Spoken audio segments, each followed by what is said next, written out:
a todos, gracias Ani. La verdad, mucha información, ¿no? O sea, todo este tema de la infraestructura como código y desplegar pues servicios o infraestructura básicamente de una manera mucho más ágil, pues viene atado todo este tema de Cloud Native, ¿no?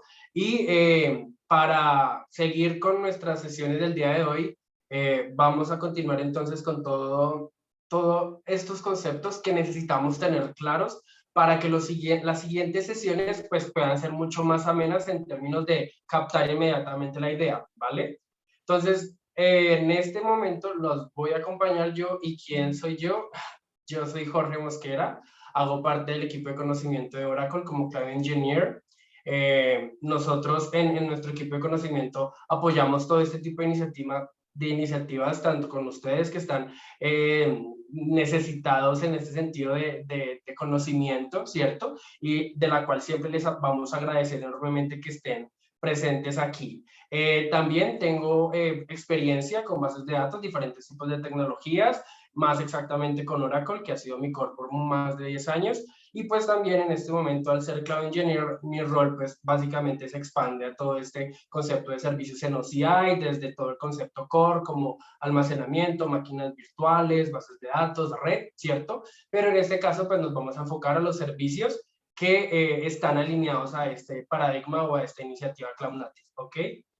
Cualquier cosa, mi correo está allí en la diapositiva o me pueden ubicar en LinkedIn como Jorge Mosquera y es el código que ven ahí, ¿listo? Entonces, iniciando con todo ese concepto de Cloud Native, hay varios términos que debemos de tener claro, ¿no?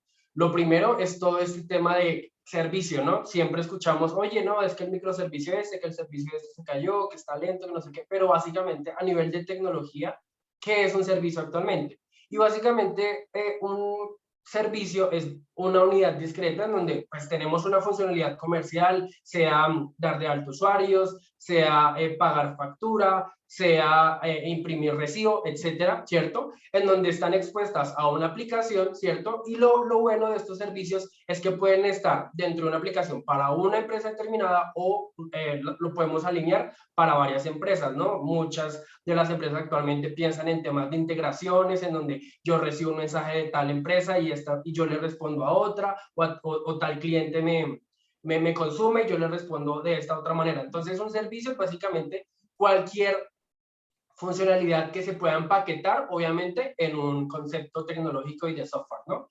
Ya siguiendo con el próximo nivel, hablamos de los contratos de servicios. Un contrato, que es algo también necesario tenerlo presente, es la definición como tal del propósito general del servicio, ¿sí? Es decir, qué va a ser el servicio, qué restricciones tienes, cómo debería de utilizarse, la forma en que debe funcionar el servicio, es decir, todo como la hoja de ruta que me va a generar esa necesidad de validar cómo está mi servicio definido y aparte cómo va a ser su comportamiento.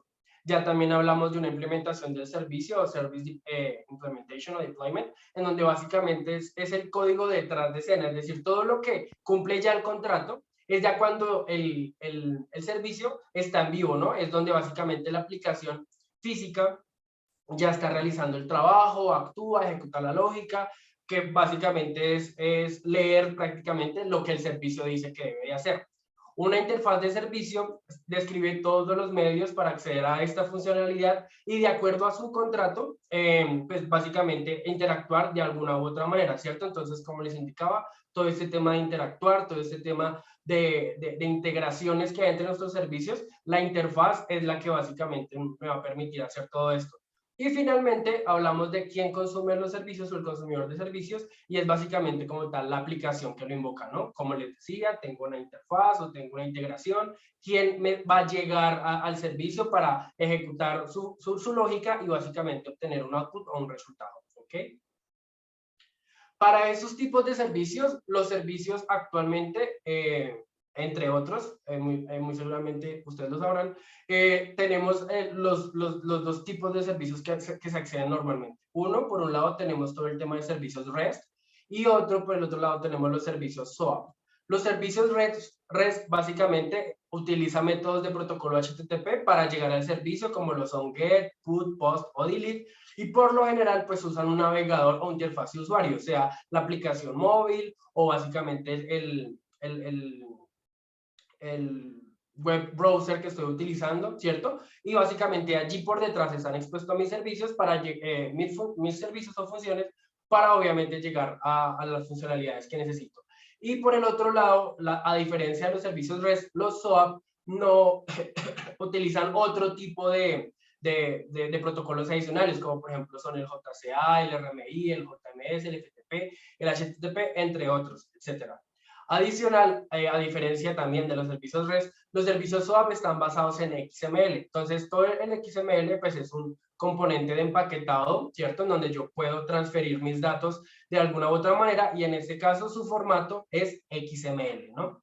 Existe un estándar sobre cómo se hace, es básicamente lo que normalmente llamamos un WSDL, ¿cierto? Que básicamente es el lenguaje de definición de mis servicios web. Todos los servicios web necesitan un WSDL y normalmente se utiliza con fines de integración de sistemas. Y hay tipos de arquitecturas que la utilizan comúnmente, que son orientadas a servicios o SOA. ¿Listo? Hay algo que también podríamos tener muy presente y es que existen también diferentes patrones de interacción. Hay patrones u operaciones de servicios síncronas, como también hay asíncronas. El síncrona, ¿qué hace? Es básicamente, tengo un servicio o tengo un consumidor en donde él envía la petición, ¿cierto? En la parte de servicios se ejecuta una operación A, X o Y, ¿cierto? De tipo input o lo que sea, y después sobre ese mismo canal obtengo un resultado, ¿sí? En ese sentido, es una ubicación bidireccional en donde por la misma conexión de red encuentro tanto el request o petición como el response o respuesta, ¿cierto? A esto le llamamos un servicio síncrono. Pero también existen los servicios asíncronos que también son muy útiles para otros tipos de casos de uso, en donde puede ser de una vía o doble vía. Si es de una vía, pues estas operaciones simplemente van del lado del consumidor al lado de mi servicio, ¿cierto? Entonces simplemente necesito comunicar algún heartbeat o comunicar algún tipo de petición, pero no necesariamente al instante necesito una respuesta, ¿cierto? O los que son en doble vía, en donde sobre el mismo, no necesariamente sobre el mismo conexión de red, yo puedo obtener una respuesta, ¿cierto? En donde esa respuesta me puede llegar sobre N cantidad de tiempo después, en comparación con los servicios síncronos, que sí se genera esa codependencia entre el request y el response. Es decir, yo lancé un request esperando un response y lo estoy esperando, ¿sí? Antes de lanzar el siguiente request. En el tema de la síncrono es, yo envío el request, ¿sí? Puedo enviar otro request y inmediatamente llegarme el response del primer request, ¿cierto? Entonces, ahí hablamos de que es asíncrono, ¿sí? Y en este caso, pues, es de doble vía. Y algo adicional sobre esto es que el consumidor pues no está específicamente esperando nada, como les decía. Cuando el servicio está listo, puede producir la evolución de llamadas. Esto, por ejemplo, puede servir para casos de uso como, no sé, tienes un componente en donde necesitas estar enviando peticiones y evitar el encolamiento. Entonces yo puedo enviar la petición y el usuario listo envió la solicitud y puede seguir navegando en otro tipo de servicios de la aplicación y al instante llegarle, por ejemplo, un pop-up o llegarle una notificación en donde efectivamente se logró su operación correcta o con errores, etcétera. Pero básicamente no lo limita a que tenga que esperar a que la petición y la operación termine para recibir un resultado, ¿ok? Esta es una parte muy importante y yo sé que ustedes como desarrolladores, cuando ustedes les dan los casos de uso que van a desarrollar, van a empezar a decir, este caso de uso puede manejarse de cierta manera, sea síncrona o asíncrona, de acuerdo al nivel de comportamiento que deseo mi aplicación. Entonces, este concepto para mí se me hace muy valioso porque pueden determinar efectivamente el mejor ciclo de vida del servicio que están construyendo, ¿no? Algunas veces, como lo indicaba Gastón al inicio, cuando concebimos una aplicación, pensamos en el mínimo producto viable, ¿no? En el MVP, que a mí me funciona en mi equipo y está mi request y mi response básicamente funcionándome correctamente, pero cuando ya lo ponemos en producción o cuando ya pensamos en un tema de escalamiento, ya empezamos a tener algunos peros pero ¿por qué no pensamos en generar ese servicio asíncrono? O porque este servicio solamente me envía peticiones y yo necesito efectivamente la respuesta obligatoriamente. Entonces, ese tipo de conceptos, si ustedes los tienen claro, créanme que más adelante les va a ahorrar muchísimo la vida, ¿ok? Listo. Ya alineándonos entonces en todo este tema de servicios, viene básicamente lo que hablamos de que es un microservicio. Un microservicio pues representa básicamente independientemente los recursos empresariales. Como les indicaba, yo tengo mi servicio o mi micro de logueo o de autenticación. Entonces ahí puedo tener un servicio de registro, de login, de cambio de contraseña, diferentes casos de uso alineados a ese tipo de servicios. ¿Cierto? Por otro lado, puedo tener, no sé, actualización de inventarios, entonces ingreso de nuevos productos, actualización de la fecha de vencimiento, etcétera, X, no sé, o sea, diferentes casos de usos que se pueden dar. Y lo bueno es que estos servicios se despliegan de forma independiente.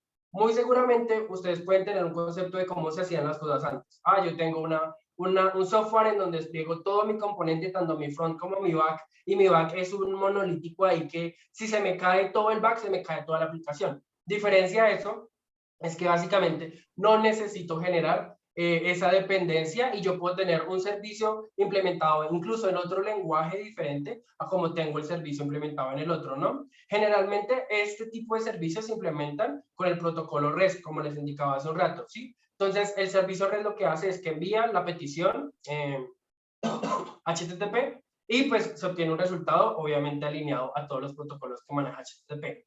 Y finalmente, los microservicios le permiten diseñar aplicaciones como una colección de servicios acoplados. Hagan de cuenta que es actualmente, yo lo llamo así, como el Frankenstein del software. Ah, yo necesito esta partecita y lo implemento aquí, ingreso otra y lo acoplo acá y este integra este y así. Puede ir creciendo y puede generar esa elasticidad de que yo sí tengo que generar un aumento de recursos, no se lo genere a todos los servicios, sino que efectivamente solamente a los servicios que me están delatando en mayor carga, ¿no? Entonces tengan muy presente que ahorita, en estos tiempos, los microservicios es algo que llegó obviamente a apoyar todos estos procesos de desarrollo y que muy seguramente en su día a día se van a encontrar con ellos. Y finalmente, para cerrar esta pequeña introducción teórica, tenemos la arquitectura de microservicios. Entonces, ¿cómo funcionaría o cómo estaría concebido un microservicio? Como ven aquí en el diagrama de la derecha, ¿cierto? Eso representa de una manera muy básica, ¿cierto? Un servicio de una arquitectura de microservicios. De primera parte tengo mi IN, que siempre es mi cliente, el llamador, el que hace la petición, ¿cierto? Esa petición puede llegar directamente a un servicio, no hay problema, ¿sí? Aquí digamos que antes de eso le estamos colocando un API Gateway, que ya ahorita lo van a ver con mi compañero Daniel Cano, que es un API Gateway, pero básicamente se encarga de un coleccionador y de un enrutador. Es decir, en Colombia teníamos algo que se llamaban las páginas amarillas antes, en donde si usted necesitaba llamar a alguien, buscaba su número y ahí inmediatamente lo podía llamar. Hagan de cuenta que el símil es algo por el estilo, sin embargo ahorita Dani les va a dar exactamente cuál es su definición, pero entonces el cliente puede hacer el llamado a la API Gateway en donde tengo básicamente mi catálogo de servicios y él se encarga de enrutar al servicio que yo necesito. Entonces ya llegamos a la parte de mi back en donde tengo el microservicio y ahí tengo los diferentes servicios que básicamente tienen diferentes tipos de funcionalidades. Ya en ese caso puede llegar incluso a otros servicios remotos, los servicios se pueden integrar en donde yo puedo capturar la primera parte de mi mensaje y después un siguiente servicio lo puede acoplar y complementar para darle resultado a otro servicio, ¿sí? O sea, las posibilidades en este caso son infinitas en el tema de cuál es la mejor práctica que ustedes quieran desarrollar en su software, ¿cierto? Y que aparte, pues obviamente le convenga el negocio, ¿no? Porque pues lo ideal es de que los servicios sean resilientes, que sean rápidos, que tengan menor latencia, ¿cierto? Entonces, de acuerdo a la complejidad de la arquitectura, pues pueden tener ciertos tiempos adicionales. Hay ciertos servicios como es el Discovery, que básicamente cuando ustedes crean un servicio nuevo, él puede incluso, por decirlo así, detectarlo y decir, ah, bueno, este servicio ingresó nuevo, no tengo que hacer una nueva definición, aunque también existe la forma de hacerlo manualmente, etcétera. También existe un servicio de administración o el que me sirve como orquestador o configurador de mis diferentes servicios. Y obviamente ya tengo un retorno, sea que yo lo aplique hacia un CDN o si básicamente a una aplicación de dispositivo móvil o a una aplicación web, ¿sí? Entonces, diferentes características de nuestros microservicios darles un concepto final, es que están desacoplados, básicamente se rigen a las diferentes capacidades de negocio, no todo tiene que ser microservicios, eso también lo deben de tener presente, tienen cierta autonomía, puedo tener un servicio de login que actúe de una manera y esté concebido de una manera diferente a un servicio de inventarios, etcétera, está alineado con todo ese tema de DevOps o de Continuous Delivery, en donde yo simplemente lo que hago es encargarme de estar desarrollando mi aplicación o mi software o mi servicio y básicamente empiezo a hacer el push a los diferentes ambientes, desarrollo, QA, producción, y él se empieza, obviamente de acuerdo a ciertas reglas y ciertas políticas, a generar todo ese flujo del pipeline de desarrollo, de despliegue, ¿no? La gobernabilidad es descentralizada. Oye, Jorge, este servicio que tú hiciste, ¿tienes que revisarlo? Sí, solamente tengo que revisar él. No tengo que estar pensando en otros servicios que hayan sido concebidos de una manera diferente, como si muy seguramente en un servicio monolítico o un software monolítico les tocó o les ocurre en donde yo tengo mis clases distribuidas, etcétera, de acuerdo al lenguaje que utilizan, y empiezo a buscar cuál es el método que yo moví, y si moví este también tengo que mover ese otro, y etcétera, ¿no?